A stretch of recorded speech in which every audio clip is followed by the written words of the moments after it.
আসসালামু আলাইকুম। যুক্তরাষ্ট্রের কবলে ঢুকে পড়তেছে দেশ, যেটা হাসিনা বলতো।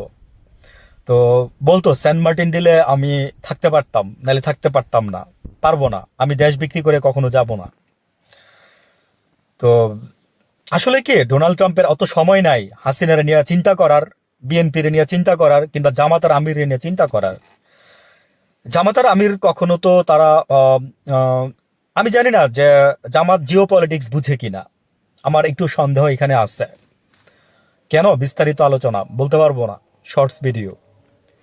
তো জামাতের আমির কেন জিও পলিটিক্স বুঝে না, আমি কেন বললাম কথাটা, যে দেখেন উনি নির্বাচনের পরে উনি ওয়েট করতেছিল যুক্তরাষ্ট্র থেকে কিছু বলে কিনা, বা যুক্তরাষ্ট্র থেকে কোনো সিগন্যাল পাওয়া যায় কিনা। কখনোই আসবে না।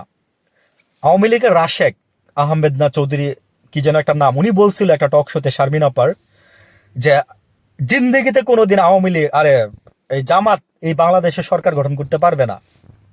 উনি সেদিন বলতেছিল আবার এসে যে আমি বলছিলাম কথাটা। রাশেক রাশেক নাম, আমার পুরো নামটা মনে নাই। তো কেন পারবে না জানেন উনি কেন বলছিল জানেন? কারণ আমেরিকা, যাদের নামের আগে মোহাম্মদ আছে এবং ইসলাম আছে, হ্যাঁ কোনো কিছুর সাথে লাস্টে ইসলাম কিংবা আগে ইসলাম আছে, তাদেরকে আমেরিকা কখনো কোনোদিন আজকে পর্যন্ত বলতে পারবেন আপনি যে তাদেরকে আমেরিকা সুযোগ দিচ্ছে বা তাদেরকে আমেরিকা গ্রহণ করছে?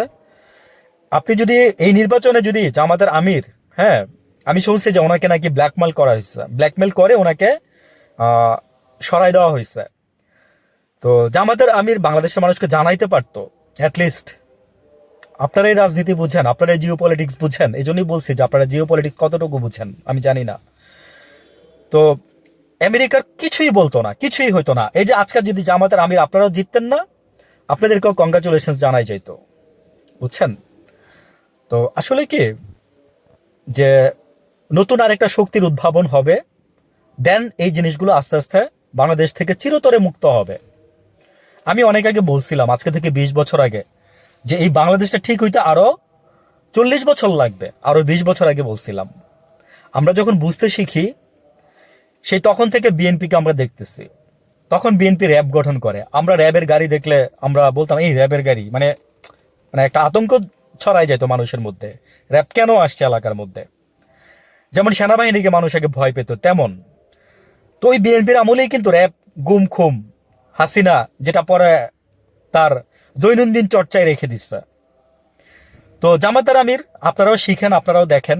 আমি বললাম অতি মানবী আর অতি দরদি, অতি ভালো ভালো না, একটু খারাপ হইতে হয়।